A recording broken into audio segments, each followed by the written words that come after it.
This month is our 12-year anniversary here at Papago.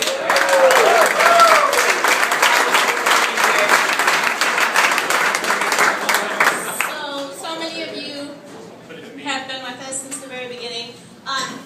The reason that I put this thing together tonight is being that it has been 12 years. There's been a lot of changes in the craft industry and a lot of things that, conversations that I have with a lot of people, and I thought, you know what a better way than just to get a panel up here.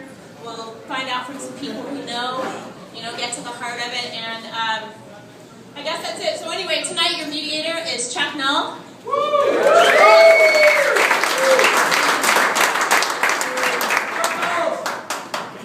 Good evening, everybody. Thank you so much for coming out tonight. We're going to have a good time. First off, I want to start out by saying, if anybody is on Untapped, please make sure you're checking into your beers, because these are the beers that matter in the craft beer world, the beers that started the craft beer revolution. These are the important ones, so please make sure you're checking in. I work with Trusted Crown Distributing, world-class beer, although since we're going old school tonight, I'm from Little Guy Distributing, so let's keep it that way. We have a great panel tonight. I want to tell you, in 1978, I found myself in a little bar in Sausalito on the waterfront, drinking a beer called Anchor Steam. At that moment, I fell in love with full-flavored beers. Later on in the 80s, I found this beer with a green label in a liquor store in Maryland called Sierra Nevada Pale Ale. And I experienced hops like I never realized that's what hops were. It was amazing. In 1996, I found myself in Vail at a conference, and the first night there, the bartender said, "You've got to try this beer from a brewery in Fort Collins," and it was Fat Tire Amber Ale. And I said, wow, here's another great flavor that I've never experienced before. The next night I came back and he said, if you like the Fat Tire, I need you to try this beer because you're going to love it just as much. And it was Odell 90 Shilling. And I did love it just as much. And then in 2002, I moved to Arizona. I found myself at a baseball game, and I was up at the Fridays up top there. And this guy comes up to me and says, "What are you drinking?" And I said, "Well, I'm drinking a Fat Tire or whatever." And he said, "Tell you what, we have this brewery in Arizona called Four Peaks, and if you want to try a kilt lifter, I have a T-shirt left for you." He says, "We're giving away T-shirts tonight as a promo, so try the kilt lifter." And I did, and it was amazing. And Teddy gave me a T-shirt, and it was a medium. I wasn't a medium. I'm not a medium now. Did you guys tell Teddy he owes me a T-shirt? So at any rate, I tell that story not to illustrate how I came to craft beer, but to realize that I believe most of us here will have similar stories about how we came to craft beer. Whether it was locally with Kilt Lifter, or whether it was, a Fat Tire, or 90 Shilling, or Sierra Nevada Pale Ale, or whatever it was, we all came to craft beer through these core beers, through these basic beers, the beers that started the craft beer revolution. Even though we all love, whether it's Black Sirius, or some of the Odell specialties, or Lips of Faith, or the Avila with plums, or whatever we enjoy, we all started out probably the same way. So at any rate, we have an amazing panel here tonight. I'd like to start off. Sure. Hey, everybody.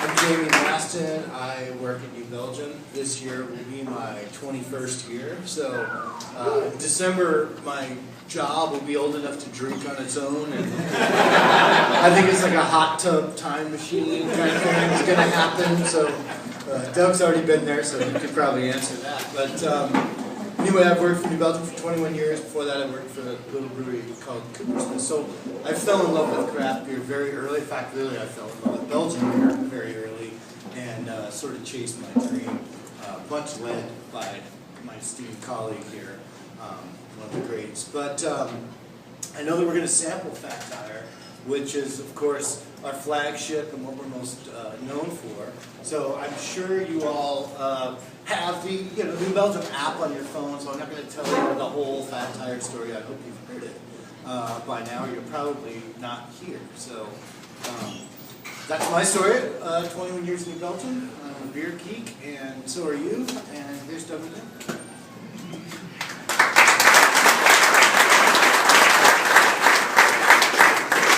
Hi everybody, welcome, and boy, what a turnout.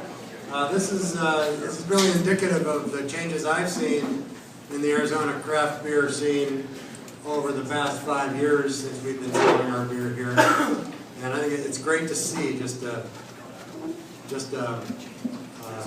complete embracement of what we're doing. And so we're here to tell you a little bit about how we all got started and how we brought you into the fold, I guess. Jenny, you know, I always realized I was older than you in most every way.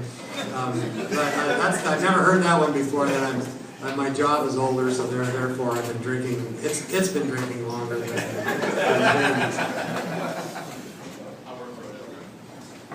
All right, so. You know what? I see that our last guest has arrived, so let's go back to Steve. Steve, you were taking. Talk about being thrown in the fire. I've been off the plane about 10 minutes, so this is awesome. We're not going to let you say that at all. We're putting you right to work. I have one on the way. So my introduction to beer was a long time ago. Well, my introduction to great beer was a long time ago as well. And we were fortunate to have a neighbor who was a home brewer, and he made some awfully good ale. And I'm thinking 1966, 67 that we were drinking it. And one of the early pioneers of homebrewing, and we learned from him, and my brother I apparently learned very well when he started the brewery in 1980. So happy to be here, and we'll be talking about, I guess, the history of craft brewing in the United States as the evening progresses.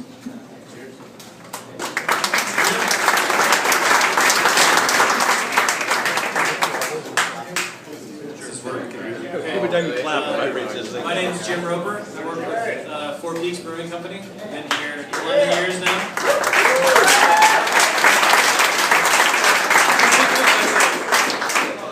Born and raised Phoenician. Went to college in Flagstaff and then found my way to Alaska and fell into a summer job that turned into an awesome career back in '93. So, Alaskan Brewing Company. Yeah. Little small brewery up there at the time, but I had no idea that I could even be working at a brewery. Just fell into the work, and I loved it, and it stuck with me. So I took a year off away from brewing and came quickly back, and it stuck. So I'm still here, and back to Arizona in '97, and worked at a couple other various breweries, and then ended up at Peaks. Enjoy every day.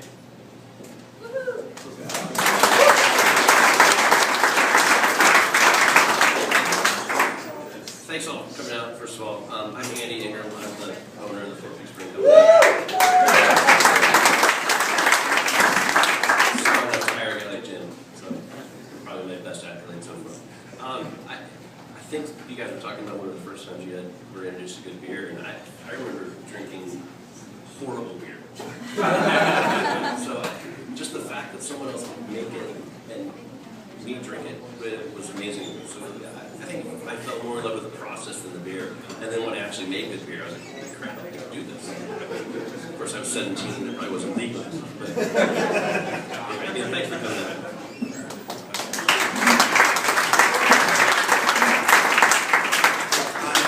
My name is Rob Fullmer. I'm the president of the Arizona Society of Homebrewers. For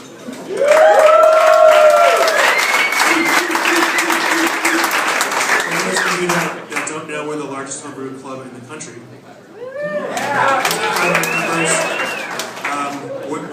When I started drinking beer, I grew up in Milwaukee. Beer was just issued to you. I had no conception that you could actually brew beer. It was an industrial process. Like, why would you make lemon pledge? Why would you make Windex? It was just given to you. I didn't actually start to brew until I got out here. But the craft brewing was just starting, and we made no distinction between drinking Miller and having craft beer. It would be like asking me what I would like to drink without knowing whether it was breakfast, lunch, or dinner. It'd be like milk or orange juice or beer or water. So beer had a context. So I actually do appreciate the difference in flavors between a Pabst and a Miller and a Budweiser. to this day. So I can speak a little bit to that. Why am I here? I was trying to figure that out, and I came up with this story. Basically, we all were in a craft beer cruise. We crashed, and this is the press conference. And I was the Gilligan to all the professors here. And we made a lot of good beers like coconut, and unfortunately there was no Marianne or Ginger, so but we survived. So that's my craft beer story.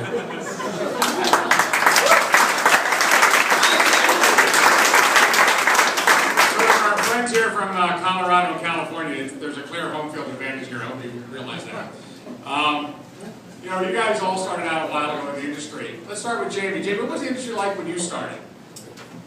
The industry was very small when I started. As I mentioned, my first job was at Cooper Smith's, very small brew pub at the time, which is now taken over, I think, the next 2 spaces as it's grown.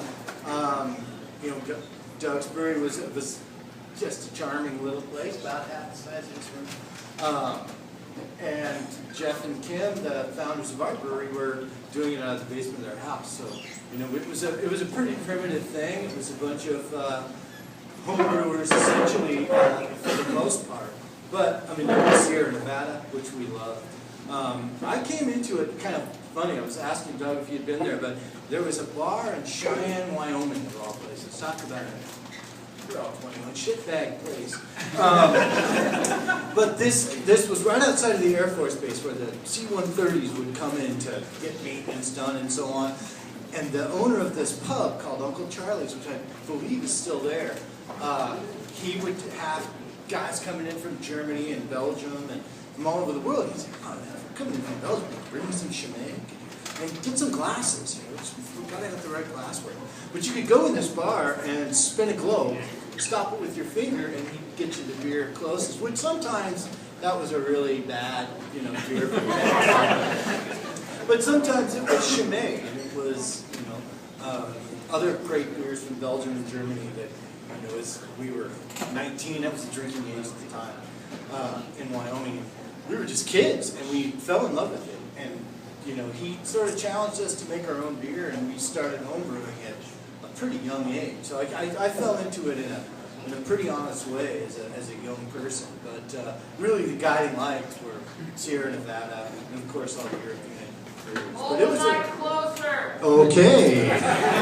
It was a fairly primitive business when I started, and also a lot of the equipment that we were using was old dairy tanks and, you know, some pretty podunk contraptions. Our cooling system, we had it all rigged up to Rainbird sprinkler valves, you know, and they would break weekly, and we'd have all kinds of, you know, nightmarish, you know.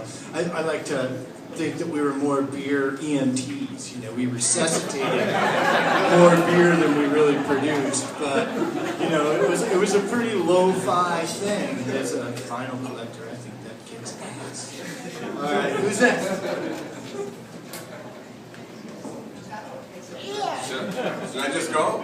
Yeah, if you've got something, please jump. You missed the preliminary meeting here, so yeah, if you got something to say, just jump in. Okay, so I think the industry was even smaller when we started. There were 35 breweries left in the United States in 1980 when we started.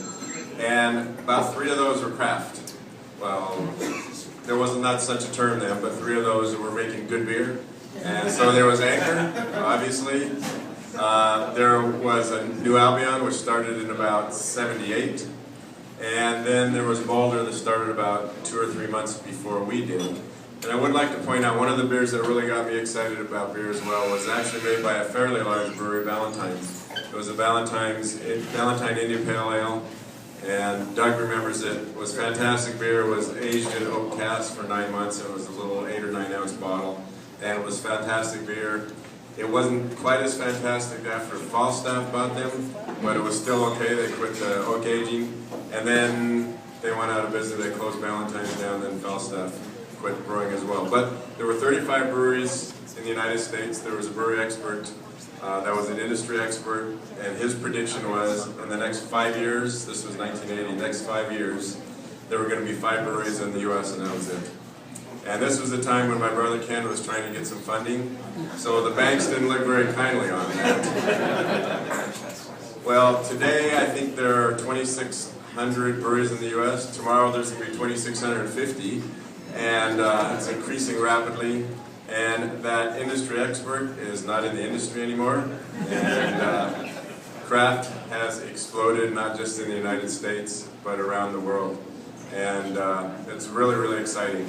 And there were some imports that we used to drink that were quite good. And I remember there was Lowenbrau that came out when we were going to college. We drank Anchor Porter.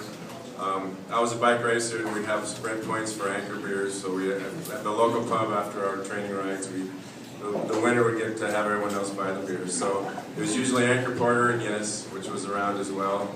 And then there was Lowenbrau, and it was really expensive. We thought it was $6 a six-pack. And then all of a sudden, lo and behold, it got down to $3 a six-pack. And we went out and tried it, and it was crap. And then we looked at the label and realized that Miller was started brewing it. They bought the license for it. So, you know, I had the exact same experience as Steve. Yes. So the excitement lasted was very short-lived. But anyway, the craft scene has exploded now, and it's really, really exciting. Chuck, just a point of order, there are beers being passed around, and We've already addressed the fact that the panel does not have the tasters. I just want to know what they are so we can talk about them. Jamie, the beers are being passed around. Do you want to talk a little bit about this? This is just give it about the 15-second description of what we're going to sample here. Sure. We're having Fat Tire, which... Nice.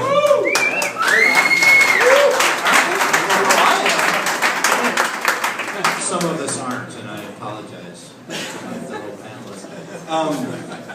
Fat Tire, you know, in the early days was a pretty stand-up beer by comparison to other things. I think there weren't a lot of ambers in the market, but you know, it's most notable for sort of English hop thing, and you know, Willamette hops, East Kent Golding hops, little caramel malt, some Victory malt, some Hydra, some Munich malt.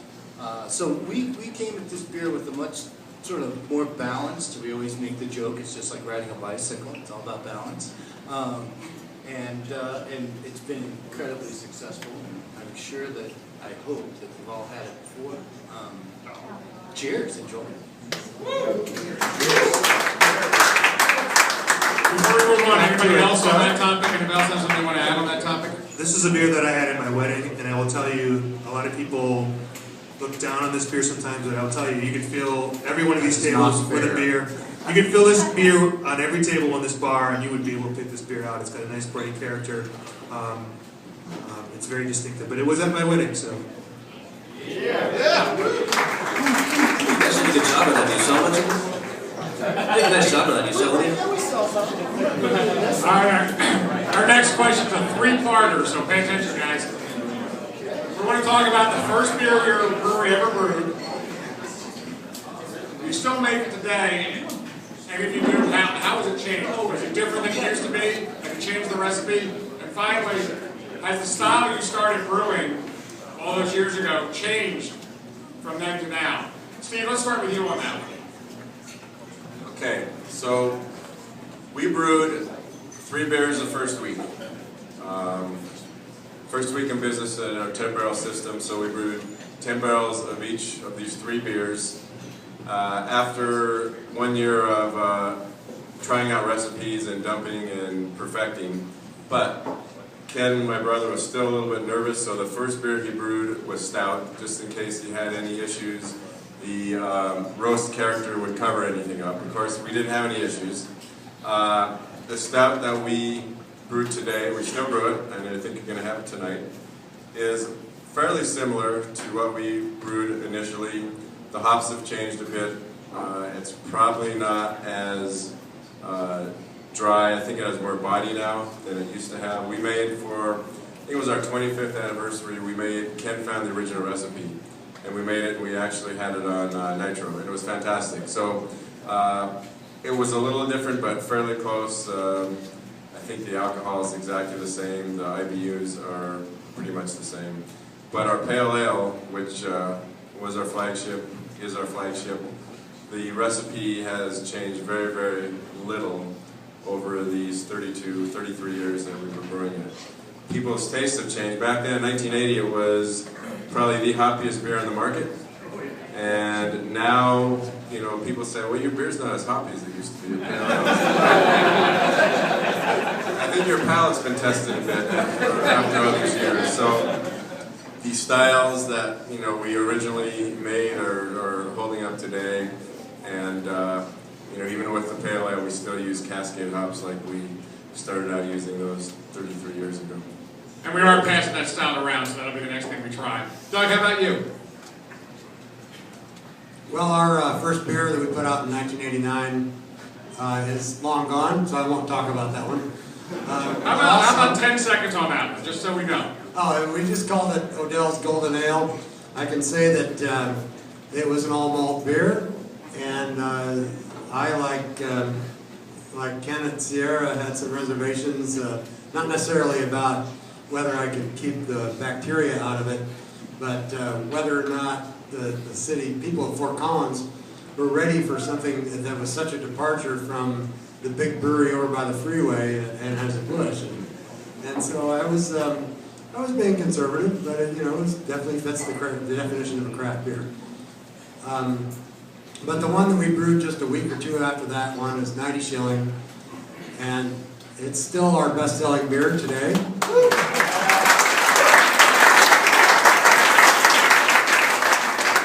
Although, like many breweries, our IPA is catching it quite quickly.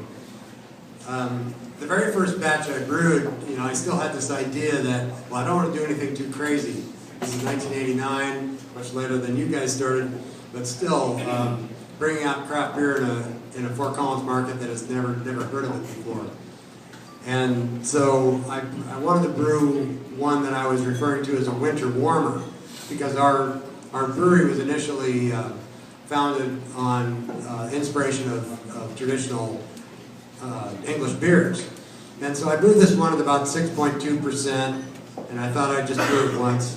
Well, it went over so well that I figured, well, I can't brew this beer year-round at 6.2, that's outrageous. So dropped it down to 5.3, 5.4, and today, even still, I invite any of you to come and look at those early brew logs and see how exactly we brew it from back then. I can tell you the only change we made was back in 2008 or 9 during the hop shortage, when one of the bittering hops we used we just couldn't get. So we substituted one of the 2 hops that we used for bittering for a similar variety. Like the results, so that's really the only change. So anybody who ever gets to our brewery, ask me to see the original 90 Shilling logs and the one today, I'll show you. Jim, Andy, how about you guys? Similar story. We started off with a stout too, but this was 96, so much later. So we got really crazy and did an oatmeal stout. That was one of our first beers. We also did a sort of shameless rip-off of a great beer made in Chico, which was a newly christened American Pale Ale. No longer exists. We learned our lesson. We're not doing that anymore. And then the most off-the-wall one, and a lot of people don't realize we opened with this beer, was our Peach Ale, which is still around and still doing great. Jamie, how about you guys? Did I not cover that? Okay, we'll move on. I think no, it's great. You know, Jeff Leavish and Kim Jordan started the brewery in the basement of their house, as I think a lot of you know. And I think the first beer that they did was based off of Wedding Wheat, a beer that Jeff homebrewed for him. Was it Abby? It was Abby. Oh, good lord. That's what we're going for. That's sort of not true. It's actually Wedding Wheat. Yeah, that's my fellow employees. I went to their reception party, and they brewed that was still when they were homebrewing, and they brewed Wedding Wheat for their marriage reception. Thank you. I just want to say that they still have their original brewery, and if you guys ever want to give that up, it'd make an awesome home brewer. So let me know. I'll let you know. Steve, they're passing out the stout right now. I don't think everybody's got it, but they're getting there. Just a couple words about this stout so people know what they're enjoying. Okay, this was our take on the dry stout style, which we had liked. As I mentioned, we were Guinness fans growing up, but we wanted to do the California take on it with quite a bit higher alcohol and certainly a lot hoppier than you would find any Irish or British stout. I think IBUs are 50, and alcohol is, does it say there, 6.5, I'm not sure, 6.3, can't remember. It was a long time ago when we brewed it, I forgot that, put it out of my mind. So it's a rich stout and certainly much fuller flavor than any other stout that was around at the time. Of course now, once again, there are huge stouts around and we make a few as well. And the one most recently that we're quite proud of is the Narwhal. I don't know if any of you have tried that, but pretty Excellent. Just so everybody knows here, the beers are kind of moving along as they move along. We're kind of talking about what we want to talk about while we're pouring them, but if it doesn't get to you, they'll get to you eventually. Don't worry about it. This is not an organized tasting. What these guys have to say is actually much more important. The beer is just kind of an adjunct to that. In 1977, Don't use that.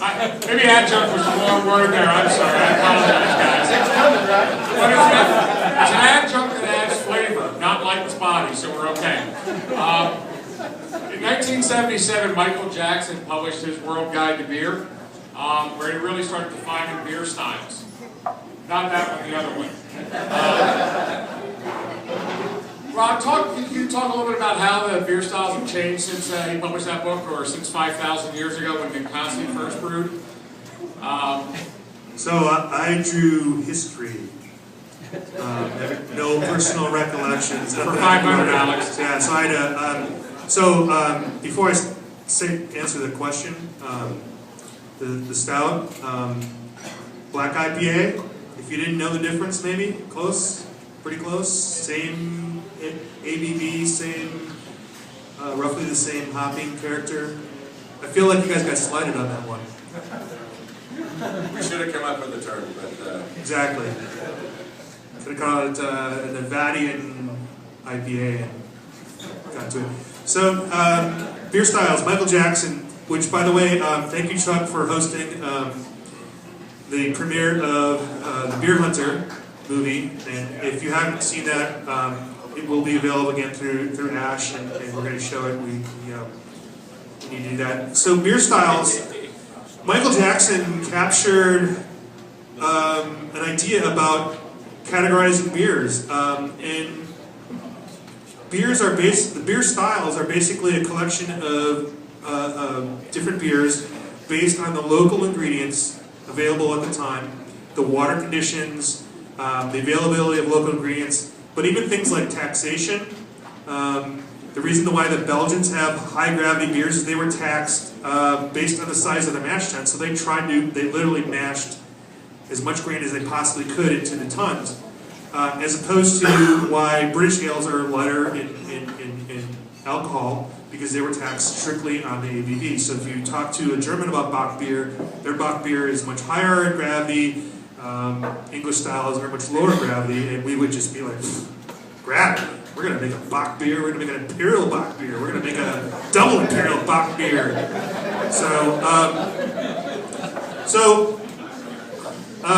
I want to recommend that you obviously check out the BJCP styles, the BA styles, or read Michael Jackson. But if I could make a plug to somebody that I'm familiar with online, his name is Evan Rail. He lives in Czechoslovakia. He wrote a Why Beer Matters book. And there are two things that I want to point out. So Michael Jackson talked about styles, and styles came to the United States, and I think the early craft beer brewers tried to pick up on these styles that they were tasting from Europe, and they sort of accomplished that, they mastered them, and they put their own take on it. But Evan Rail talks about these days with beer. Beer, at this point, is unhinged from time and place. Meaning that we can brew a 1913 London Porter because we have access to, in the case of the English, we have access to the brewing records, we can get the ingredients. They're even introducing malts that are of the era and malting techniques. We know way more than, we have all the information, we have access to ingredients. It's also unhinged from place because we're not tied to the water. Andy and Jim, and I'm sure everyone else, control their water. So they can brew any beer as long as they have the seed of the idea, and in most cases they get more of that. So I liken it to the fact that if someone went to India these days, or back in the day, they would bring you back something from India. Now you can go to Cost Plus and get that. So the idea of styles is also kind of an interesting place with beer right now. So I forget what the damn question was. You know what, Rob, you're on a roll. It's okay. I would like to add something though that Michael Jackson once said. He was in a panel discussion a lot like this, and someone asked him about styles and what he thought about them. I think, paraphrasing, but he likened them to old compulsories that you had to do in diving and gymnastics and things. How else are they going to know if you're worth a damn if you can't do a figure eight? So he relied heavily on styles, and I think that transferred over to early craft brewers as well, that we didn't know what the hell we were doing unless we had some sort of base note to go off of. I would have went with figure skating. Okay, thank you. You know, go ahead, I'm sorry. Chuck asked as part of this question, at least on paper, to talk about the early craft brewers and their treatment of traditional beer styles. And he mentioned specifically Anchor and New Albion. And since tonight is about the early days of craft brewing and our inspirations in getting into the business, and I have a pretty applicable story for that. 1978, I was going to San Francisco State University, and back then we had a strange thing in the employment office called a placement board. And you know, instead of anything online, or it was actual pieces of paper with job descriptions written on it. And so I went in there one day. I was always looking for, you know, part-time work, short-term work to pay the bills. And I saw this ad that said, San Francisco Brewery looking for help. And I was a pretty big fan of brewing tradition, brewing history even then. And I knew then that the traditional brewers of San Francisco, Lucky and Burgermeister and Hams, had all closed their breweries, and the only one left was Anchor Brewing. And so I applied for the job, and sure it was Anchor Brewing. And I went over there, and I remember my job interview entailed walking around the brewery and talking about beer philosophy. And after the end of that, I was hired for probably the worst job in the place. I would, after the grain was out of the mash tun, Fritz Maytag didn't believe in using chemicals unless he had to in places where it was necessary. So it was all elbow grease to clean the mash tun, and then after that was done, you know, maybe the brew kettle was probably empty by then, so I climbed inside of that and scrubbed that clean. And one thing I realized, that even having this really basic job, when I go to parties or meet people and tell them about my job, they were just totally intrigued by it, saying, wow, you make beer and at a small place, and I know Anchor, and that beer is different. And so that was a real inspiring time for me, realizing that you can make beer that is different than the American mainstream, and people are interested in it. And that's no more true today than back then. But I remember one day working there, and this guy shows up with a bunch of kegs in his trailer at the brewery, because he was in San Francisco delivering it. And it turns out that was Jack McAuliffe from New Albion. And so that's when he had started in 1978. And a little later we're going to try that beer, and actually I've got one right here. And so that was interesting to see, wow, there's another guy who's starting in an even smaller system, starting up, and people are interested in their beer, and they're buying it. He's getting accounts, and he's placing kegs. And the one thing I remember about that beer, well, very little, because it was 35 years ago. But when I taste this one, the only thing I can say is this is definitely cleaner than the New Albion one. You know, brewing in a 55-gallon converted stainless steel barrel doesn't always give you the most sanitary conditions. And just to qualify this, the beer that they're passing out now is the new Albion. It is not 35 years old. Sam Adams is producing a recreation of this style, which, as Doug has noted, may or may not be completely historically accurate. But I think, what I understand, it's a pretty good representation of the brand of the beer. So I used to drink New Albion quite regularly, and echo a little bit what Doug says, but on some occasion it was clean and really, really fantastic beer. The consistency was lacking, and maybe that's why he went out of business about 4 years later. But my brother Ken used to visit quite regularly to see Jack's operation, and it was, as Doug said, it was really, really small, and our brewery was really small when we started, but I think New Albion was about half our size and much more rudimentary. And then I know you were talking about dairy equipment early on. There was really no small brewing equipment available, so whatever brewing equipment that you used, you had to make yourself. So my brother scavenged dairy equipment from around the countryside and went to soft drink companies. Our first labeler was from an RC Cola plant, as well as our bottling line. So there was really no small brewing equipment, and as we expanded a bit and sold off some of the equipment that my brother built, we went to Anchor, and Fritz was outgrowing his equipment as well, and we ended up with a lot of Anchor equipment in the beginning. We bought their bottling line, yes. And someone bought it from us, and someone bought it from them. And our original brew kettle, which was 10 barrel that Ken built, he actually got the heating element from a car wash, an old car wash. He went, scrapped it out, and put the heating element in. And we sold that in 1989 when we built our new brewery in Chico, and that's still being in use today at Nevada Brewing Company. So recycling takes place in the brewing industry even back then, and it continues. Some of our first fermenters were 14-barrel open fermenters that were Doug's old fermenters. And I did. You owe me money. I just thanks for bringing it back on track. I just wanted to. They picked me to talk about a beer that I was not even born to drink, but I did meet Jack, and I just wanted to say, knowing what you know, what they've talked about Jack McAuliffe, doesn't it make the beer more enjoyable when you know the story? And that's why I wanted, the transition was talking about styles, but also talking about, how having some information about that brewery and that matters. And it would be a disservice for me not to talk about what Fritz Maytag had to say about sour beers. I know sour beers are all the rage. He was asked at a talk that I was at over here in Tempe at Tasty Tops. I know Greg's here.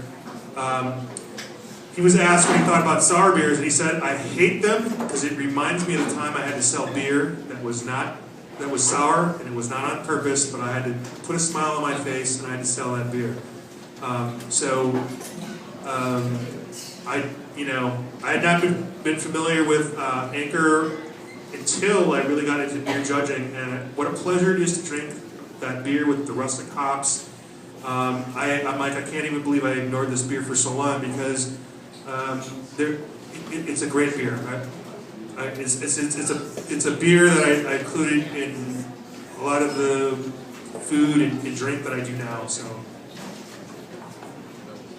I was just going to add real quickly, when we're talking about style, that we won a gold medal, our first gold medal in the Great American Beer Festival in 1994, and all of our beers were in the same category.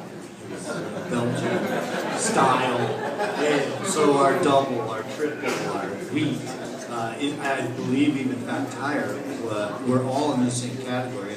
And somebody else on the panel might know, but there's hundreds of categories now. I'm not quite sure how many, but 114, I think. 114. And then within the Those individual subcategories styles, too, so there's yeah, right. 80 subcategories. There's a lot of evolution. I also judge beer events, and one is the Hard Liver Barley Wine Festival in Seattle, which, hell of a reason to fly to Seattle if you haven't been there.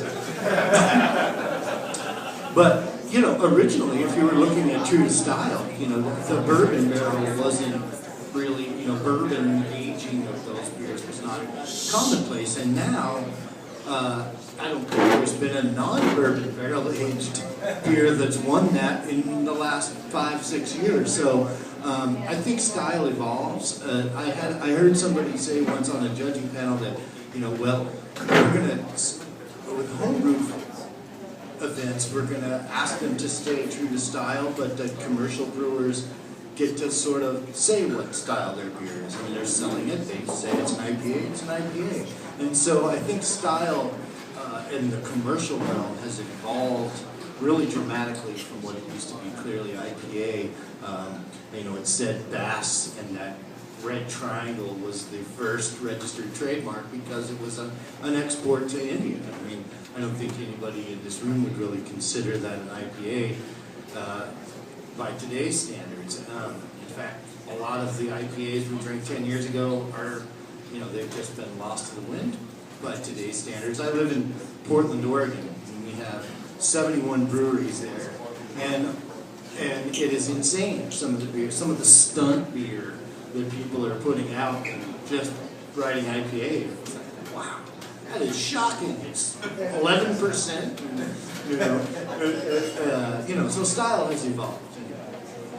By the way, I want you all to write that down. That stunt beer. That's stunt beer. Stunt beer. That's my new thing. I've just trademarked that. Please. Sorry, buddy. Maybe, but apparently I'm just going to Andy at this point now. So, you heard it here first. They're still passing out the New Albion, but after that we're going to serve the Anchor Steam, and a pet peeve of mine is Anchor Steam is not the brewery, Anchor is the brewery, Steam is the style, so please never say Anchor Steam when you mean the brewery. Thank you. Moving on, a lot of people here were not of drinking age in the 90s when there were some issues. I'd like to think of it as maybe a craft beer recession. Certainly, though, it existed, and there were a lot of fallout from that. You guys up there were pretty much all drinking then, and had breweries in operation. Or we might not have been of age either, but we were drinking. There's still Doug, let's start with you. Tell us a little bit about the shakeout of the 90s, that how it impacted the breweries you knew, and what happened, what you guys had to do to deal with it. Well, I can tell you about how it affected us personally. We're talking about 96, 97, that's probably the big times, maybe it went into 1998. But what happened was that craft brewing was, before that, enjoying a very healthy growth curve, and then all of a sudden it reached zero growth and even, I think, diminished in at least one of those years. And 1996, unfortunately, was the year we chose to start bottling. We had been draft only since 1989, and so, you know, putting in a bottling line requires a lot of space, and we wanted to do it right, so it was a significant investment for us at the time. And of course, we also had to buy some more fermentation tanks. So after we got a bottling line up and going, and you know, by the end of 1996, after having purchased some extra fermenters to cover the anticipated increase in volume, I was really growing tired of looking at two of those brand new fermenters that we had never filled, because our volume had slowed down as well. Our growth had slowed down. And thank goodness the industry recovered, and it's as healthy as ever. And I think that the reason it happened then was twofold. It was the motivation of the people getting into the brewing industry, and also the quality of beer that a lot of breweries were producing at the time. We were seeing considerable success, but the craft brewing industry was built on passion, built by home brewers, turned professional, and all of a sudden there were some people who saw it as a good money investment and kind of a quick payoff. That's the wrong reason to be in the brewing industry. And there was also others who were getting in that either did not understand the business aspect of running a craft brewery, or were so undercapitalized that the beer they were putting out was really substandard. And so we had this combination of substandard beer from a number of breweries and the motivations in the wrong place. Many of us weathered that storm, and it all had to do with whether you could run a business in hard times and if your beer was solid. Now, one of the questions on this was, could it happen again? Well, slowdown certainly could, but the strength and the underlying strength of the industry is now based on sound business principles, sophisticated marketing, and high quality equipment, better knowledge of the brewing process, and so we're better equipped to handle any downturn than we were 15, 18 years ago. Let me ask a follow-up question on that. Steve, you got something to say. Are we confident we're not going to have the same bubble burst we did before, or maybe a shakeout? We're not confident, I don't think. But I want to go We're back confident to... in anything? No, not really. But I want to get back to what Doug was saying, and I agree, and that's the lead into your question. I agree that there were a lot of breweries that were not producing good beer. That was a major cause for the shakeout, and the breweries that were on form stayed in business. But also, the consumer wasn't ready yet either. I didn't think we had a large enough consumer base at the time. It's changed now. We do have a large enough consumer base to consume all the beers from the 2,600 breweries that are now currently in the United States. The craft industry is only 6.5% of the total U.S. market in terms of beer consumption. So we have a lot of room for growth. So there will be some shakeouts because you have Portland. There's 70 breweries in town. The ones that aren't strong are gonna fall by the wayside. The ones that are making quality beer, consistent beer, I think consistency is extremely important, and have some modicum of marketing, which I think you need now.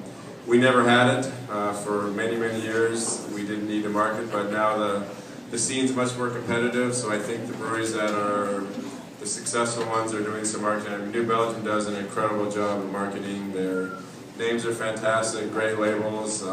They are using the social media very well, as are many breweries now that are gaining success.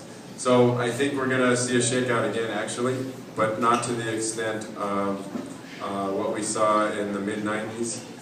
There are predictions. I think Jim Cook has said within 10 years or even less than that, the craft market, or as he calls it, the better beer market, will be up to over 20% of the total. I don't think so. I think it'll be in the teens, and that's going to be fantastic if it hits that. And I was just in Brazil, as was with Doug, a couple weeks ago, and we went to a conference and an expo of craft beer in Brazil and from around the world. The Brazil craft market is 0.5% of the total consumption. They're the third largest market in the world, however, so that 0.5% is pretty high, and as they get to be 1-2%, there's going to be an explosion of drinkers drinking craft beer. And as I said earlier, that's spreading around the world, so there's going to be some shakeouts, but we're never going to, well, I shouldn't say never, it's going to be tough to hit the lows that we hit in the 90s. 2 points. These guys focus on 1996. This is... That was going to be my next question. 1996, that seems to be the big number here. Yeah, that's the year we opened. What was it like opening a brewery in the middle of everything shaking out? I was 26. I had no idea what a shakeout was. Totally unaware? Just wanted to keep stuff clean and make good beer. He only knew what a shakedown was. That's what happens when you open a bar in Tempe. As far as the shakeout goes, not the shakedown, sorry, wrong crowd. Shakeouts are a bad thing. It's going to make the industry healthier, and as consumers, I'm not saying welcome shakeout, but you're going to get better beer out of it. I just wanted to add a local perspective. Stan Hieronymus, you may be familiar with him. He's a beer writer. He's written a lot of great books. He did a blog post in the 90s. Top 10 things to do in Phoenix. And we're sitting in one of the top 10 things. And to my right are 4 Peaks, who are the other top 10 things to do. Everything else on that list no longer exists. We're talking about Rio Salado, the Timberwolf, where Michael Jackson had a meet and greet and almost nobody showed up. A number of other things that Bandersnatch, those things are gone, and that's Coyote Springs, which I work near Coyote Springs. In a bizarre world, I actually got a job with Andy, and I had a different life. So those things are gone, good and bad. I mean, Coyote Springs beers were great. There are other reasons for them going out of business, and it was tied to what these guys alluded to. There's better business models, there's better informed. Go ahead. Both of his brewers left to open a brewery. Yes. You know, here's the million-dollar question for the folks here. And this is for the 3 guys on the right. Any of you feel free to answer. We're seeing a lot of breweries open up in Arizona. Does that inherently mean that some are going to fail, or is there room for all to succeed? I know it's a loaded question, but jump on it. Some are going to First time we let Jim speak all night. It's this question. My mouth does work, actually. I believe there's plenty of space for them to succeed. I don't necessarily, with my experience I've seen, I don't necessarily think a small nano is the best way to start up. I think getting into the market is that small, you're either going to close quickly or you're going to have to expand quickly, and it's going to cost you more money in the end. But I think, yes, there's plenty of market for them. I think if they stay consistent and make good beer and try to be as open with the guys that have come before you and go ahead and ask us questions. We like to be open about it. We want to help you because you making better beer will help the rest of us, including the guys out of state. But yes, I think there's definitely a market for them, and it's a growing market, so plenty of space. I would just add, just to give a little bit of the Portland perspective to this, is just we have some very small brewers there that are incredibly successful within their own realm. I was in Anchorage recently. We've been to Anchorage Brewing. Fantastic sour beers, great wood cellar. The guy's really making some trippy shit. But he was like selling in 41 states and 4 foreign countries already, and I could pretty much long jump across the brewery with a good running start. And but it's working for him. And so it depends on what your goals are, who you're talking to, and what kind of beers you're doing. There's a few really elegant farmhouse breweries in Portland that are doing just really small things, things that we're doing at a much larger scale, but they're interesting and they're going to do well. I think their expectations are there. I think it's tough if you're going to run into this business and try to be another. I think it's changed. I think we have some very regional sensibilities now that maybe weren't in place even 5 years ago. So I think it's become more competitive, but it's also become more interesting. I just want to say locally here, well, actually everywhere, the bottleneck is in the retail market. I mean, there's only so much shelf space, but I think that every great neighborhood could support a local brewery like Fate or Oso, small places that don't compete on that same level.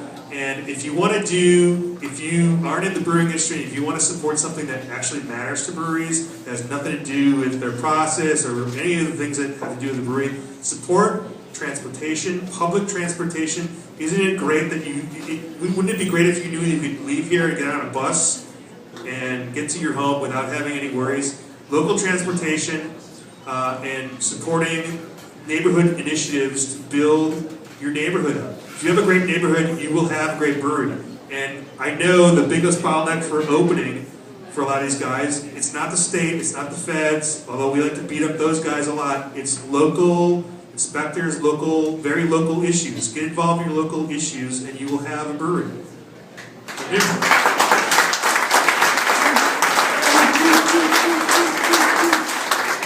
By the way, distributors get beat up a lot too, just saying.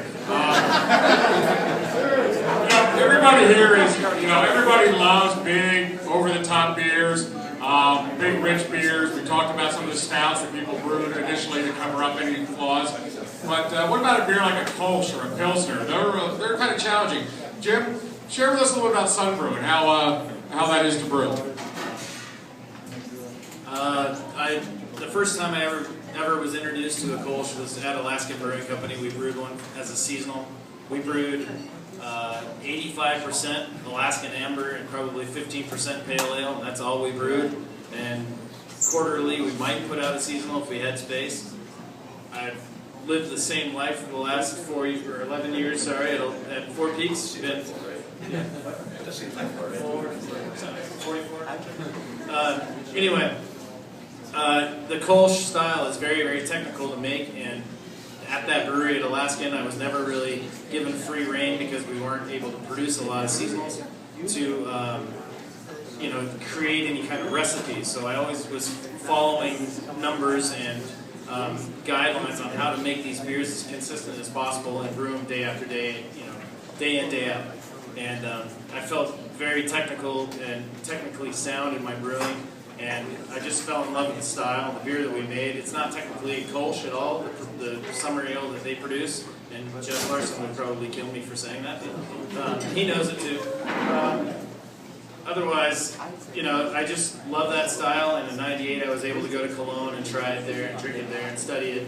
And then I came back, and when I worked at Pinnacle Peak Brewery up in North Scottsdale, I dedicated myself to focusing a lot of time on that beer, and I produced that beer all through the years, and it's basically the same recipe. There's been some hop change over time just because of availability, but what we brew at Four Peaks is basically the same recipe as what I made at Pinnacle Peak. It's not at all similar to what Alaskan does as far as grist and hop, but the yeast is very important in that style of beer. It gives a nice Chardonnay character. The low initial gravity and the very, very dry character, very, very dry finish in the beer leaves it very, very light and delicate. And so if you make any flaws in the brewing process or in fermentation, you can taste it. So that was always a technical challenge for me to try to brew a really good one. So everywhere I went, I would always try somebody's Kolsch. And 99% of the time when I first started brewing Kolsch, nobody was making a true Kolsch. They were always making an ale that was blonde and they called it a Kolsch. So lots of times it was upsetting to me, but it was, I still do that. I'll go around and if they have a Kolsch on tap, I'll try it and I can kind of tell what they do and what kind of brewer they are. If they make a really kick-ass IPA, that's great, but their Kolsch wasn't so great, then, I can kind of see what's going on in their brewery. To me, it's my favorite style, but it's just very, very, light and delicate, so it's tough to make. Jim's also pretty modest. That Sun Brew Kolsch won the gold medal at the World Beer Cup.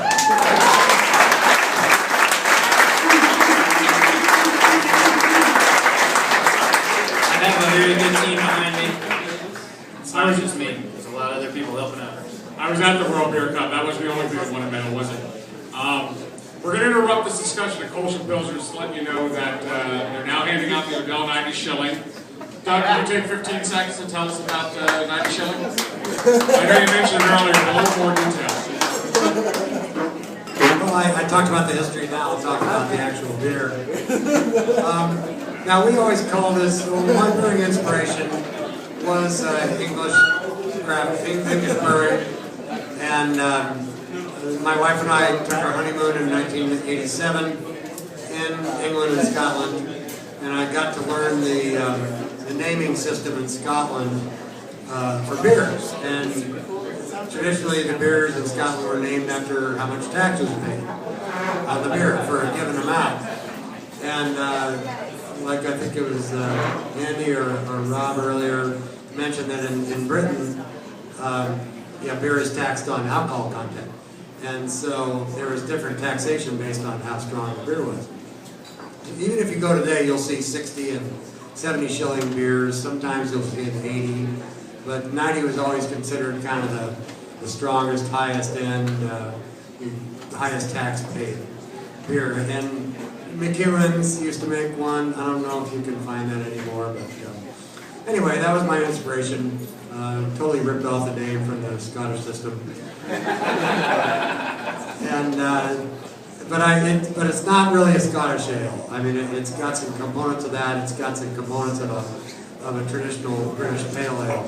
I like to say that it's maltier and darker than a pale ale, and hoppier than a Scottish ale. So, and I gave you the history already on how we got started with it and how it's still our best-selling beer. And it's just it fits into the discussion tonight because it's a well-balanced, quite drinkable, yet still distinctive, complex character, and weighs it at 5.3%. So it's the kind of beer where you can drink a few pints of it and not be shit-faced, and not get overwhelmed by the intensity of a beer. So, I don't know, should we try later? 5? So, there you go. All right, back to the Kosher Pilsner discussion. Jamie, we're going to be sampling Blue Pilot Pilsner. First off, just keep everybody in line. After the 90 shilling, we will have a Sunbrew Kolsch. Then we're going to move to the Blue Paddle Pilsner. Tell us a little bit about that, how difficult that Pilsner really is to brew. Well, I noticed that we're losing a couple people, and I know that all of us probably do a lot of beer dinners, and we always say at about the third or fourth course, people start to slip off the deep end and get into a lot of side conversations. So it's not the first time that's happened, and I certainly understand it. But for your neighbors that are interested, you might want to focus power, man. Blue Paddle Pilsner is something, that I'm not going to go on a lot about it because we all have very short memory problems right now.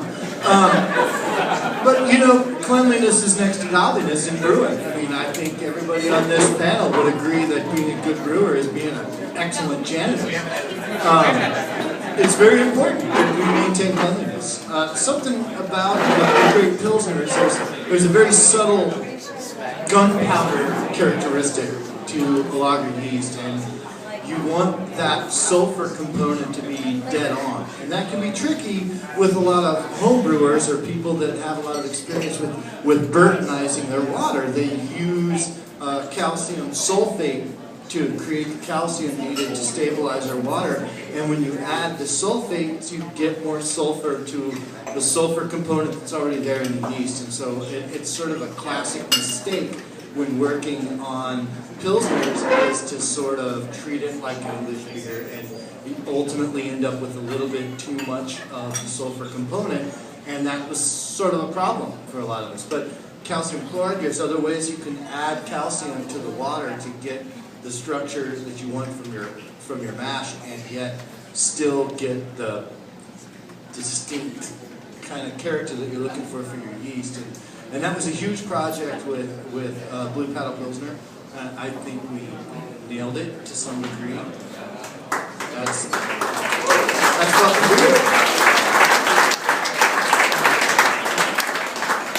Thank you. Jamie made a great point here. A lot of side conversations break out as we have more to drink. I'm usually guilty of that because I have a microphone, so I have to keep my mouth shut. So let's make sure you understand everybody else is here to listen. So try to have some respect for that, and we'll move on. I don't want to be the school teacher here, and I probably will be, but whatever. This is turning out to be an Ash meeting. I'll tell him to shut up. Shut up! Oh, that's great. I'm used to doing this. All right. I used the adjunct word earlier, and I got roundly booed by the panel. But let's talk about that. And adjuncts are not necessarily a bad thing. The Brewers Association defines adjuncts, can be used to enhance flavor or to lighten body. A lot of adjuncts being used in brewing today. What do you guys think about it? Are they there to really enhance the flavor, or are they there to cover up mistakes? What do you guys think about it? You don't have to name any breweries specifically. I'm not asking you to do that, but on a general thought, what do you guys think about it? The mic grab is like a buzzer, and I was just on the mic, so I'm going to keep it short. But, you know, in New Belgium, we're very into what we're calling adjuncts. I mean, we have a couple of beers here, Part of Bloom, you know, it's using dandelion greens to bitter a beer or things like that. Those are things that we like to do. I mean, it might be stunt beer to some people, but you know, we aim for that and we want funk in our beer. We want it to end up weird. That's not always true to style. I think if you talk to Peter Buchard at New Belgium, he would try to piss all over style if you'd get it in front of him and he was drunk. But, you know, adjuncts can be used well. I think they are occasionally used poorly. What do you think? They don't use it. We ended with a beer called oatmeal stout. Oatmeal is an adjunct. There's nothing wrong with adjuncts. Absolutely nothing wrong. Unless it's, I mean, if it's used as a cheap extract, yes, if it doesn't contribute anything to the beer, sure, we might quibble about that. But beer's a big tent. I mean, there's a lot of different fermentables out there, so why not use every one of them? Yeah, we do use adjuncts. We have a beer called Ruthless Rye that uses a high percentage of rye. So that's an adjunct. I think, you know, adjuncts are used to add flavor and spice and interest. So used in this way, it's good. Maybe use rice and corn to get alcohol up, maybe not as good. So. It's a little early to talk about trends, but I really think that, again, talking about styles and hitting certain flavor parameters, and now the latest thing is say flavor profiles and to interact with the culinary world. I think that just all of a sudden everything is available and everyone's using everything available, but I do see some pendulum swing back to, and because we're learning so much about hops and the difference between late picked hops, early picked hops, the fermentation character involved with hops. We're learning all those new flavors that are coming out of hops. But among other things, they're learning about fermentation. I think they're going to get some of these flavor profiles out, and I think there might be a swing back to going to the basic 4 ingredients. And I haven't even talked about barrel-aged stuff, but it used to be people would say, "Oh, I don't have the palate for beer." And now people consider themselves to have good palates because they can pick up when someone oaked and bourbon the hell out of a beer. And it used to be talking about the subtle fruit flavors coming out of, a Kolsch. Michael Jackson tasted these flavors. That used to be what we talked about when we talked about flavor profiles is these really subtle flavors. But now, if you get online, everyone's talking about something that just hits you over the head. So that's my take. I think it's going to come back to these subtle flavors. So adjuncts just aren't rice and corn. Is that what you guys are saying? I've had somebody come up to me recently, or on Facebook, whichever, and suggest that craft brewers should do nothing but limited releases and specialty beers. It's part of the reason we're here tonight. What do you guys, talk a little bit about how important your core beers are to your portfolio, how critical they are, and if they allow you to brew the specialty beers. Talk about what that means to you guys. I'll address that first. So Pale Ale has certainly been our core beer all these years. We have made, at our pub we have 18 beers on tap. Until about 10 years ago, we only had about 8 bottled beers that we would sell throughout the country. But we were making 50, 60 80 different beers a year. We have a program at the brewery called Beer Camp where we have retailers come in. As a matter of fact, Ron from here came to Beer Camp, and I forget what beer we made, but it was fantastic. And it enabled us to experiment. And Greg from Taste Stops as well. Yes. So Pale Ale certainly sustains our business. However, the other beers that we produce actually now is boosting up the Pale Ale. There are a lot of new drinkers coming into the market. There are a lot of drinkers that think Pale Ale and some of the other mainstays of the craft brewers are getting a little long in the tooth, which is really obviously not the case. But the trend is to have something new all the time. So what we're finding is that with the introduction and the sales of our specialty beers, it's introducing and reintroducing people into our pale ale, into our flagship. So it's actually working both ways, and I think it's really, really important. It's a great point. What about the rest of you guys? Talk about flagship fatigue a little bit and what we're going to do about that. The only flagship fatigue we have is we can't make enough of it, so we get really tired doing it.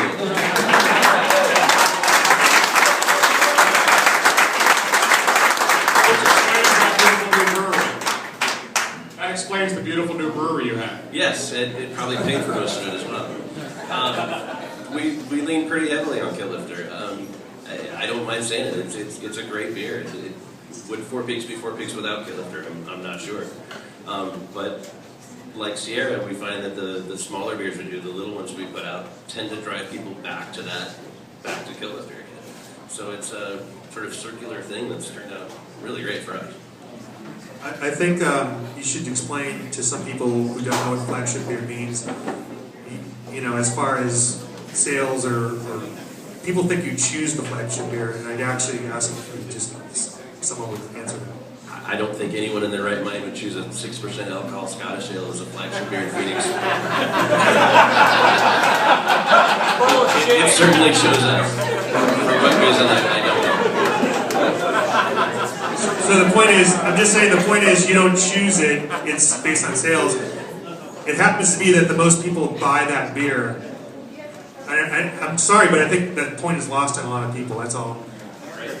Doug, Jamie, I was going to ask you and Doug about flagship. Yeah, I'll address it. Fat Tire has continued to grow every year that we've produced it. When we get into specialty pubs and specialty beers and a lot of new breweries, people are exploring. People think beers have changed, and I think a lot of it is our palates have changed, and we soften in some places and definitely in some parts of the market. Where stunt beer, again, is sort of the going trade. But there are a lot of people that, in fact, my family lives down here, so I get the honor of coming down and visiting regularly. And I stopped in this morning and met up with my mother who lives here, ran a few things down to her recycling bin, and one of her neighbors had thrown in a 6-pack carrier of Fat Tire. And this is like, 80-year-olds.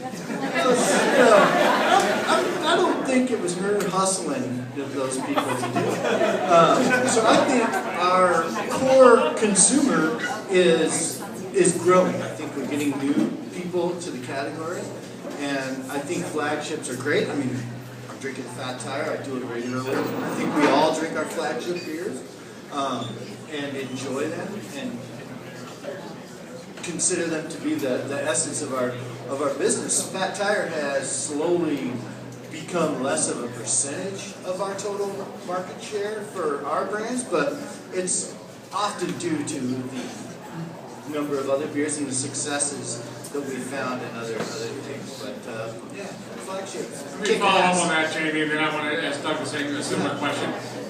You guys have famously never really gotten into hoppy beers before, but you see a lot of success with Ranger and now Rampant. Is that indicative of the change in the market? Well, I think it's maybe it's a change in who has the idea realm at the round table. I certainly pushed for a lot of IPAs, and it took me a long time to sort of crack the code on that and get some of our more Belgian-centric people to embrace that idea. But, and then once we embraced it, it was about making sure we did it right. And we took a long time to figure that out. So being late in the game is one thing, but doing it right is another. Doug, what about you guys? Are you experiencing any flagship fatigue, or you're seeing a shift in your share of brands? Well, sure. Like I said, 90 Shilling is still our best-selling beer, but I don't think we sell more than 35% of our portfolio of 90 Shilling. IPA is coming up pretty quickly. But one thing about flagship beers and the success of a brewing company is that I mean, even either your flagship or the next few after that, they're going to be accessible, drinkable beers, and that's what pays the bills. And I've always said that if it weren't for the beers that are kind of high volume for us, then it wouldn't allow us to experiment with the more esoteric beers and to be able to put out a lot of very unusual things in our tap room and in limited releases.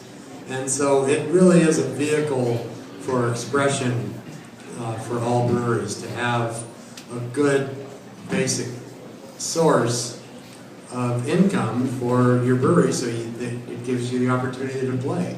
Because a lot of the beers that we make on our pilot system, some of them, they cost so much to make that we're actually losing money on it in the tap room, but that's not the point. The point is to extend the limits of our abilities and our creativity and give our guys something fun to do.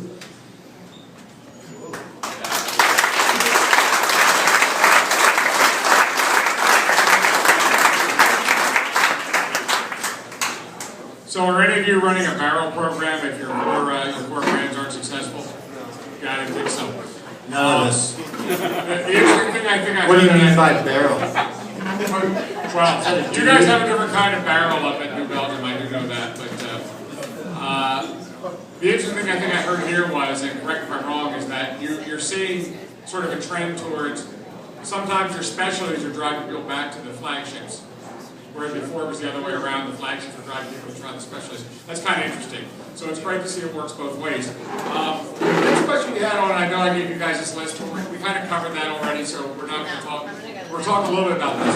Where do you guys see the industry going? Let's not talk about shakeouts or anything like that, but where do you see the industry going? Are we going to grow? Are we going to get to Jim Cook's 20%? To answer the question in general, I think maybe Kim has echoed this as well, and also Ken. I think the days of the small brewer becoming a quick regional and then a national, I think those days might be over. I think there's a lot of people pulling back. I know that it's always been our model to focus on Arizona and Arizona only. Not mostly out of necessity, just again, we couldn't really make enough to kind of fling it all over the country, and we didn't want to be that guy making 41 barrels in 41 states.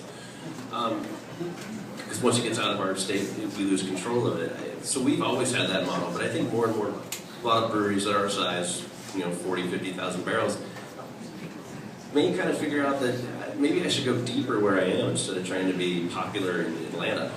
I think that's one of the changes you're going to see is a lot less ambition to be, take over the world one pint at a time. Yeah, I've read some reports and statistics saying that the national brewers and the craft scene that are there today are probably going to be the ones that will be there in several years, and there'll be very few more that can hit the national level. Which, being local is fantastic, and I think that's where the future is in craft. Every town's going to have their 10, 20, depending on the size of the town, local breweries, and that's really great. I had to look. I think the future is every one of these guys here has multiple representatives here in Arizona, and I think it's very important. I'm glad that's happening. You all have a big commitment to Arizona, and I think that actually should be applauded first. But again, I think if you're going to be local, I think there's a lot of space in the small brew pub area, and one of the greatest decisions Fort Peaks ever made is to not go out of state. That's a very, when you think about the times that were happening in the 90s when they were really coming out, it's hard to salute a decision that didn't happen. But they are. They're in Yuma. They're in Payson. They're in Page, Bisbee.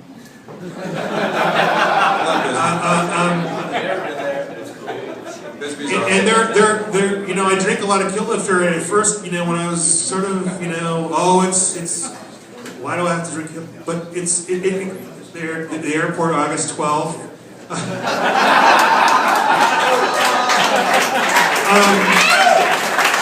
point is, that beer goes with so many foods, And I ended up drinking a lot of it, and I've come around. I've come to appreciate it. I'm not going to come off here as somebody who's like, I never drink these rare beers and that. But, you know, the core beers from these guys, from Santan, Dragoon is blowing up here. Even though they're from Tucson, don't tell anyone from Tucson that they're cool. And or Flagstaff. Let's keep that our secret. I think the local part of it is key. And again, there's a lot of space for build your neighborhoods and you'll get a good pub. I swear to God. You know, I don't think anybody here would buy into this, but you know, there's a lot of folks that are dipping their toe in the craft water, trying it, enjoying it. So how do we make sure it's not just a fad? How do we make sure those folks that are starting to enjoy craft beer now, and hopefully they're coming to it by way of our flagship brands, how do we make sure they're taking the next step and the next step and the next step? Consistency. Quality. On our side. Quality is key. That's number one. How is it the best answer of the night is one word, and that I think you nailed that. That's awesome. Anybody else have anything on that topic? Jim kind of closed it off. Right. You know, there's a lot of conflicting demands in running any business, a brewery especially. How do you continue to brew true craft beer to maintain that quality and still recognize, you know, you have an economic necessity to grow sales, to do things that, you know, maybe you know, cut corners, whatever. I mean, you know, our friends here from Four Peaks, they've got a beautiful new brewery that I'm sure costs a lot of money and probably has a lot of ongoing expenses. So what, you know, it's paid for. Rob wrote the check for you. Ash members, you know where your dues are going now. So no, seriously, how do you balance that out and realize that you've got to face economic necessities, but you also want to stay true to your craft?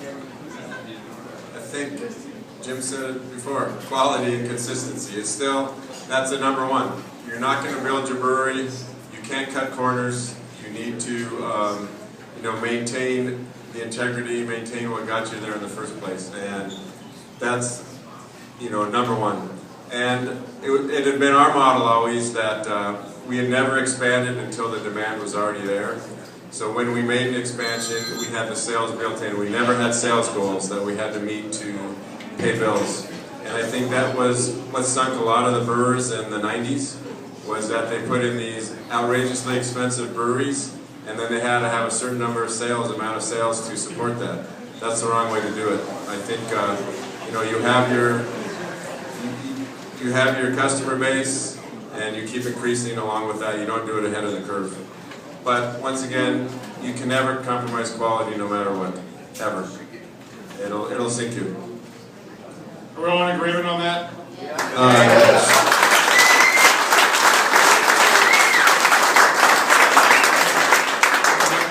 We have the Blue Panel Pilsner coming through now. After that, you're going to try the Sierra Nevada Pale Ale, which, you know, I mentioned it earlier, that's such a classic beer, and it was the first beer that a lot of us enjoyed hops with, and it may or may not be the hoppiest beer in the world anymore, but boy, for most of us at one time it was. That's an awesome beer, enjoy that. If I say 6th Street and Magic Hat,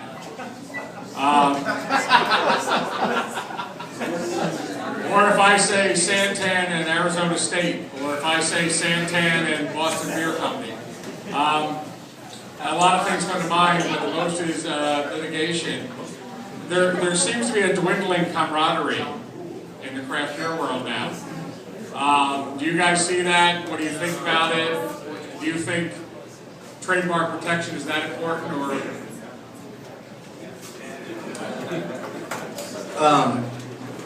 Living up in the Northwest, we do a sustained collaboration at New Belgium with Elysian Brewing in Seattle, and they're very close friends of ours. And they make a beer called Idiot Sauvin. They did, I should say. And a brewery in California, thrown too far under the bus here, but they had a beer called Idiot, and there was no similarity in the label or the beer, and they gunned for my friends on this, and it was hurtful. It was kind of bullshit. We all got kind of mad. I think they didn't realize they were stepping that far into it, and backed off immediately. Though my friend changed the name of his beer to kind of accommodate their argument. But collaboration, not litigation, was a classic. Yeah. And, to be totally honest, I think we got a lot of semi-stoned dudes riding around thinking of beer names. We got 2,000 brewers, they're like, idiot. Fuck yeah. I got that. And to take that shit to court and try to take yourself serious as a businessman, you're just an asshole. I think everybody can agree that, try to come up with a funny way to represent what you hope is a good beer is just an activity, and when you get lawsuits involved, go fuck yourself.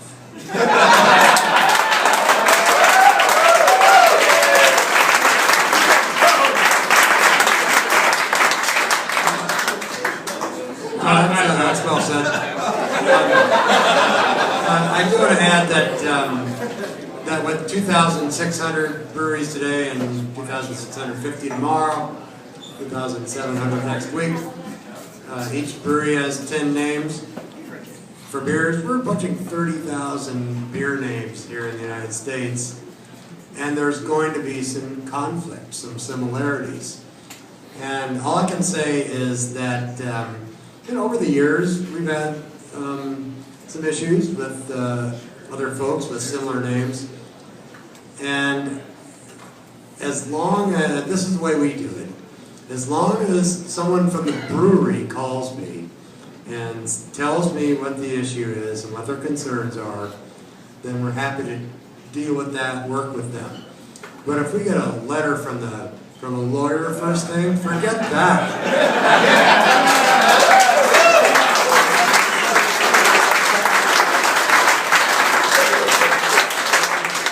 And I would like to add, notwithstanding, I think a few isolated cases, this is one of the friendliest industries in the United States. It really is. The collaboration is amazing.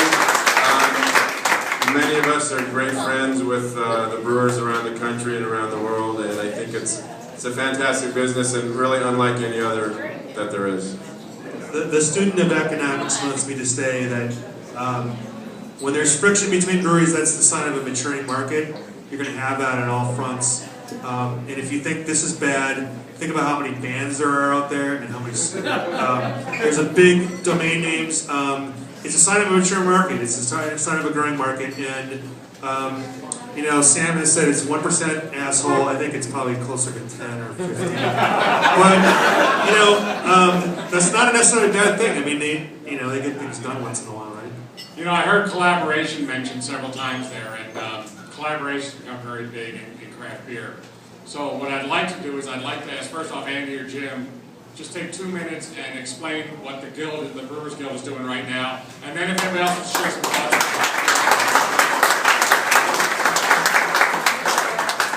Tell you all about the tragedy of the 19 guys with that fire. The Guild thought, we kind of wrapped our brains around what can we do? We have to do something without a beer festival, but not really a celebratory moment. So we decided to do a collaboration. I get a little cheer. Yeah.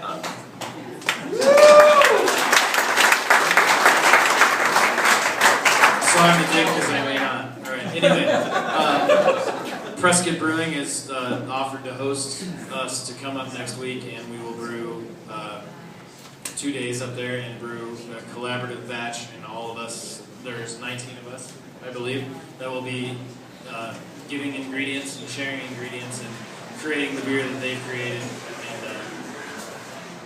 It's the whole guild, actually. There are 19 hops. It's the whole guild. The whole guild is funding it. There's a lot of stuff that goes behind the scenes as far as obtaining kegs and negotiating and getting all the hops up there. So it's really more than 19. It's the entire guild, and they're going to have to sell it at their locations. And I just want to say that the Diamondbacks raised $100,000. We're expecting 70,000 from a bunch of guys that clearly don't know what they're doing.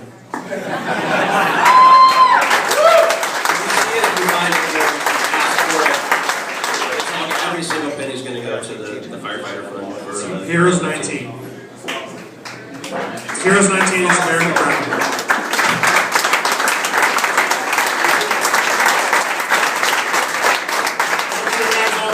When it comes down. What about other collaboration beers? What else is going on with collaboration? Anybody else got anything exciting going on? I know New Belgium's doing a lot. We are. Awesome. Alright. To be honest, I can't keep up with how many that we've done. But it's a lot of fun to sit down with your fellow brewers and kind of brainstorm, riff some ideas, and just have some fun and exchange some yeast and sometimes borrow some raw materials from each other and just kind of that sounded fucked up. Whatever. Not that kind of yeast. You guys are doing collaborations with bands too. Bands, how's the band collaboration work? Rock and roll and food. I mean, we everything with everything all the time. Well, we've done several collaborations, and with bands as well. And we've even done collaborations that we didn't know about. So one of the ways that we got started, so the Grateful Dead were big fans of ours. So they had, they started, Sierra Nevada had to be at every one of their concerts. So most of the Deadheads are slowing down a bit now, I think. So we've hooked up with another band. Some of you might know the name of the song, and we have a foam pilsner. Know the band? Fish, yeah. So we're doing something with Fish. So maybe a little younger Fish heads, but they're still getting up there. But we've done several collaborations. My nephew's first project was doing one with Russian River, with Vinny Shalurza. It was our first Brett beer that we've done. We have one coming out with Boulevard. That's our second one with Boulevard. We've done 3 with Dogfish. So collaborations are just a fun way, once again, to share the camaraderie in the industry.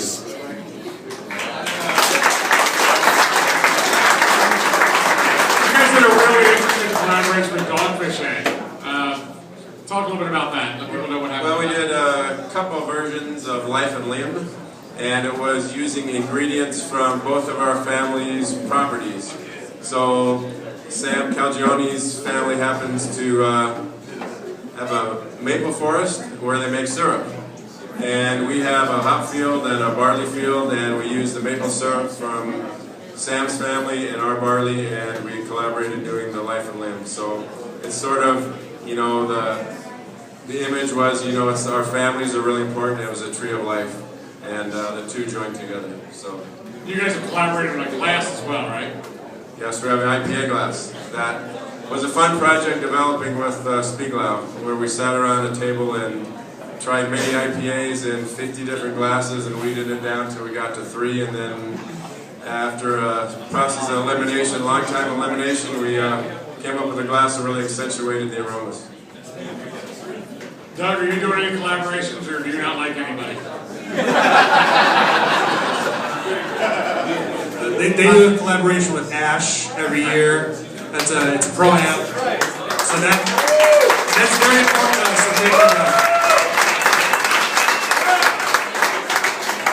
So that's right. One of the things we've done the last 2 years is with your Ash's major competition of the year.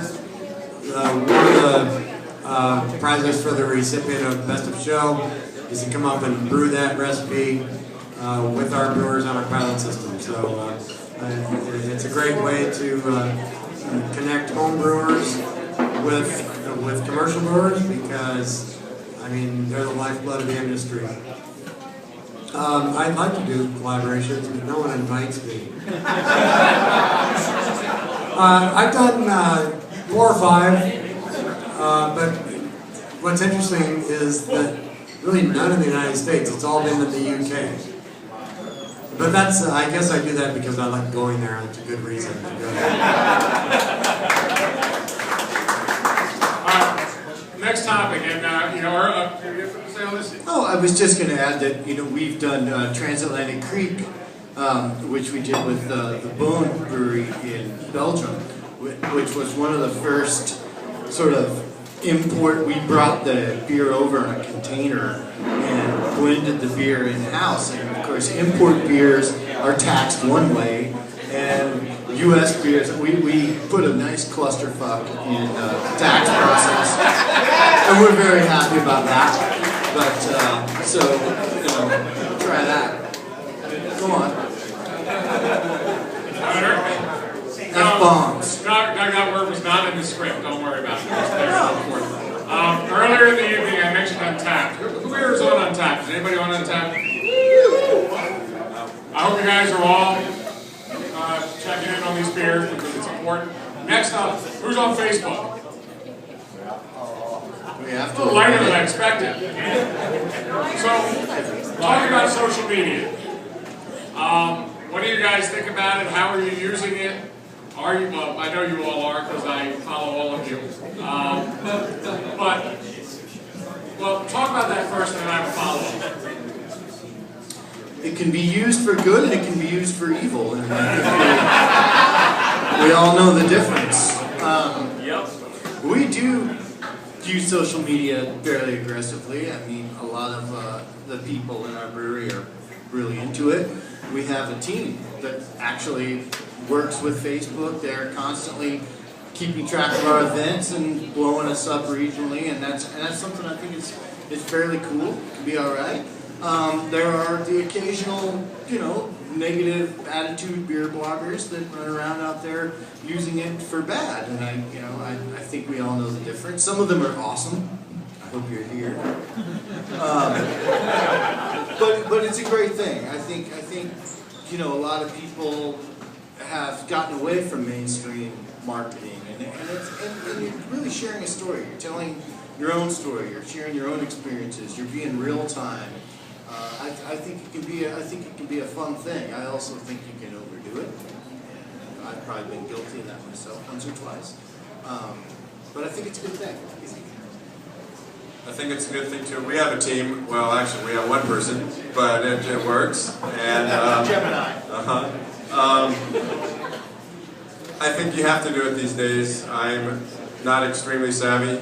I'm maybe when my generation grew up, we didn't have social media, so I'm not as enamored of it as many people are. But I think it's a necessity, and it's a way to get the word out, and definitely a way to tell a story. It's very, very important. Steve, when we grew up, the ice cream truck was social media. That's right. I saw the 4-Peach guy push the mic away, and so please do not hurt yourselves. I will handle this, and I got this. No one's going to put my brewery out of business. But I would like to actually say that if Michael is still your social media guy, that guy Michael Busman, that guy knows everybody, and that he knows what we look like. And when I came to your brewery, he personally introduced himself to me, and so it's much more than that. And locally here, I know Alyssa does the social media for 4-Peach, and I think she does an outstanding job. Santan does an outstanding job. Mother Road does an outstanding job. But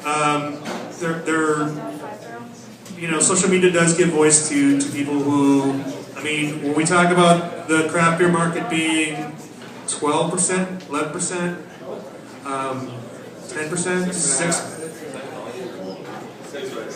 It's a percent, but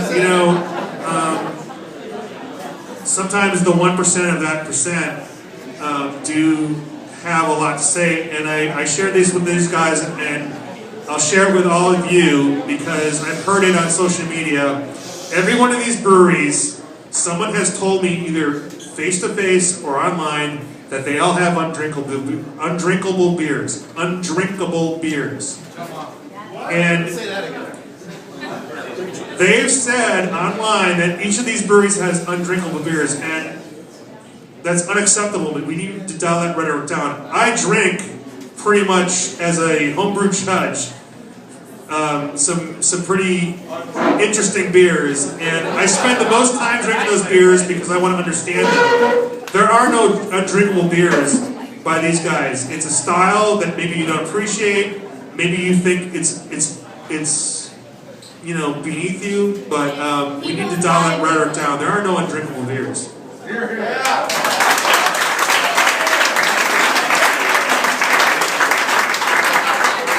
The beer they're passing out now is the Odell 5-barrel. Doug, I want to say about 12 years ago you released that beer. It was on a Wednesday night at GABF at Falling Rock.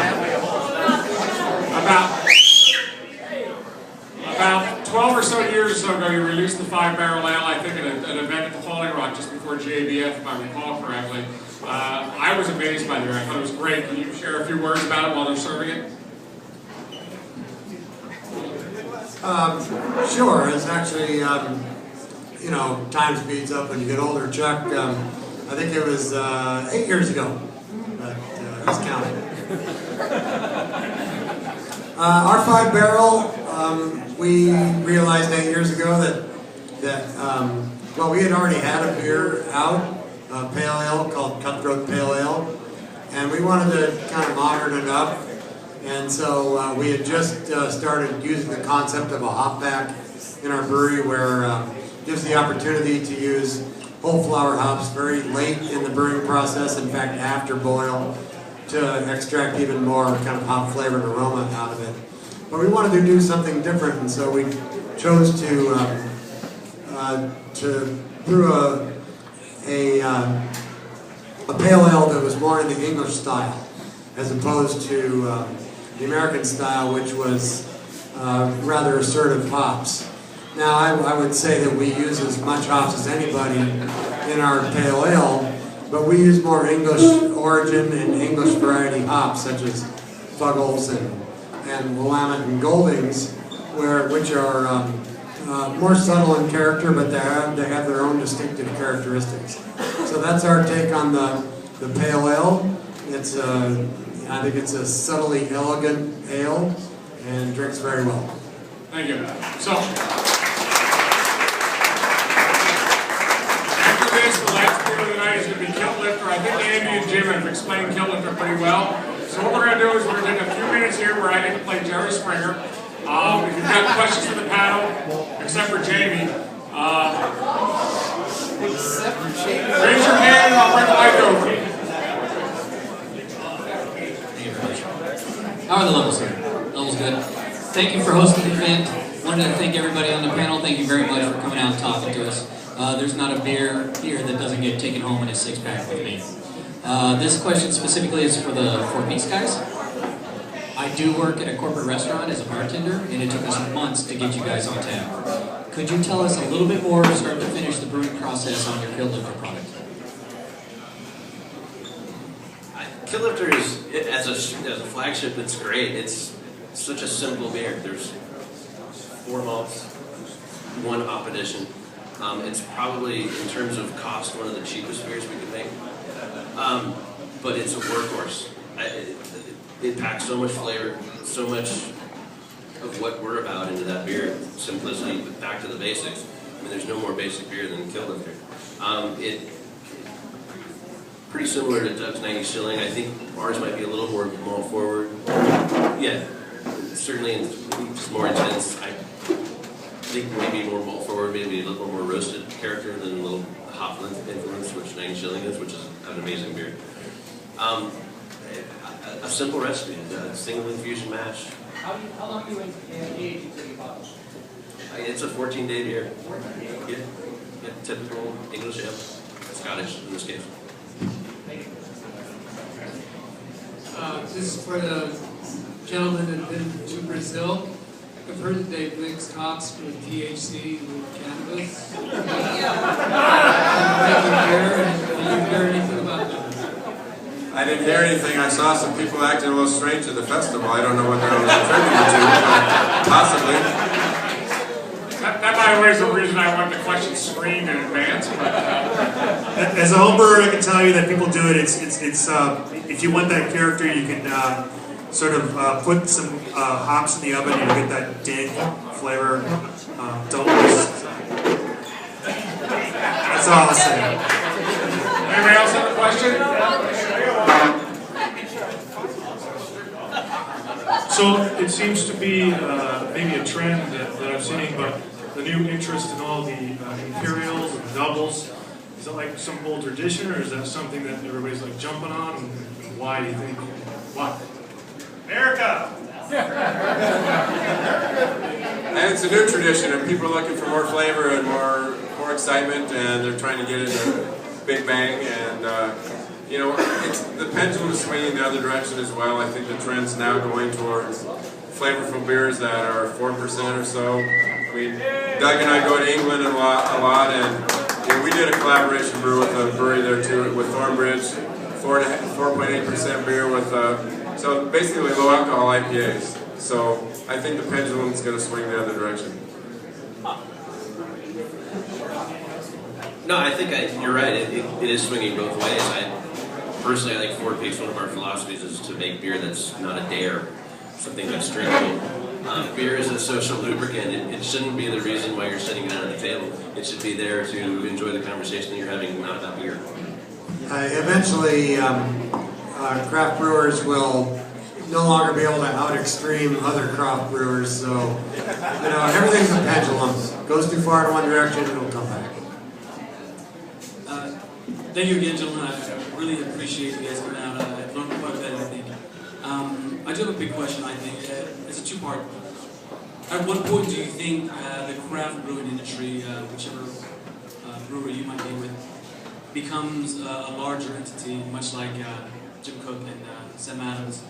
And after that, once it does it affect you negatively or positively as a brand?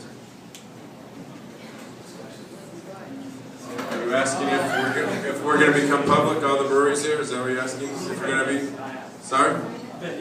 Okay, well, I can't speak for the others, but I actually probably think I can. And I think, you know, that's not something that we want to do.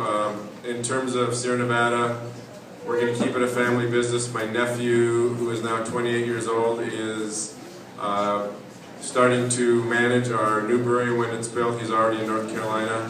And we're going to keep it in the family, hopefully, for many generations. We've been working on very diligently succession plans for the last 10 years because we know it's very important, and if you don't work on it, you're not going to have be prepared. And I think it's really important to, you know, a lot of things that we do, we couldn't do if we were public. Most of the breweries here couldn't spend the money. We couldn't do our sustainability stuff. We couldn't make the beers that we do. We couldn't lose money on some of the beers that we make. If you have to answer to someone. So it's very important in order to maintain integrity to, I think, stay private.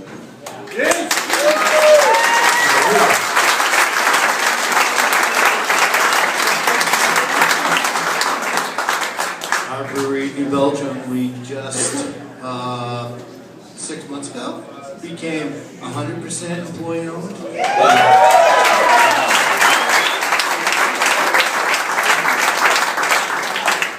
I think, judging by my other employees, co-workers over here, co-owners. You'd be co-owners. Thank you.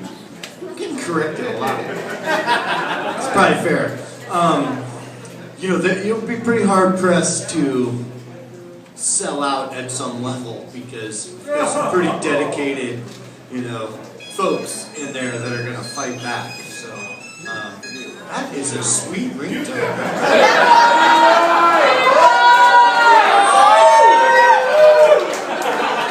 No problem with that. That was full.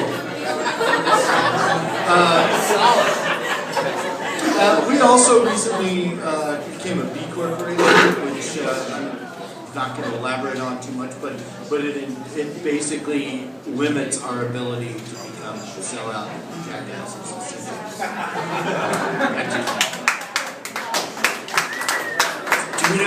If you make a personal connection with these breweries, and you're not making a personal connection with 150 brewers because you're drinking 2 ounces of a beer at a time, don't we want everyone to be successful? I mean, should we punish people because they're successful? No. Yes, no. All right, one more and then we're going to wrap up here.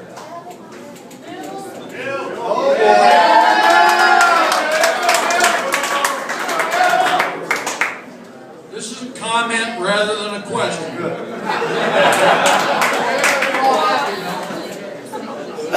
You're here to what you have just said about succession in the industry. Okay, that's what I love about the craft brew industry. You mentioned before ExxonMobil. I am a negative product of ExxonMobil. I was a Mobil dealer for 30 years, and when Exxon took over, I went away. You guys are showing the real American business model. You've created an industry that has defied all of the things before you. You know, they said 5 breweries, right? Look what's happened, guys. This is free enterprise in its purest form, and I love you guys.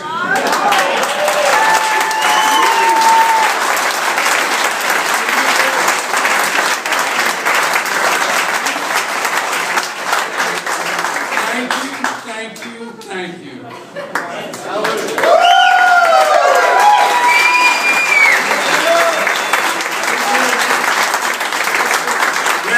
not going to talk back. So here's the deal. You're getting served your kilt lifter if you haven't had it already. I want to thank these guys so much for being here tonight. 3 of these guys traveled. The other 3 took time out of their evening. And, you know, Papago Brewing, they've long been the beer bar in Arizona. They were probably the first to still survive.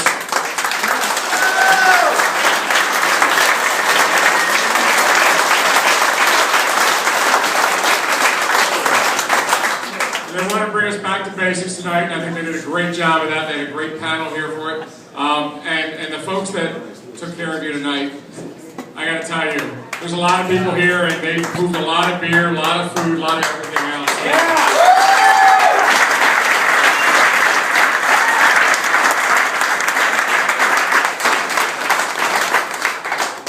Well, these guys will be around a little bit having a beer or two afterwards. I'm sure you can grab for individual questions.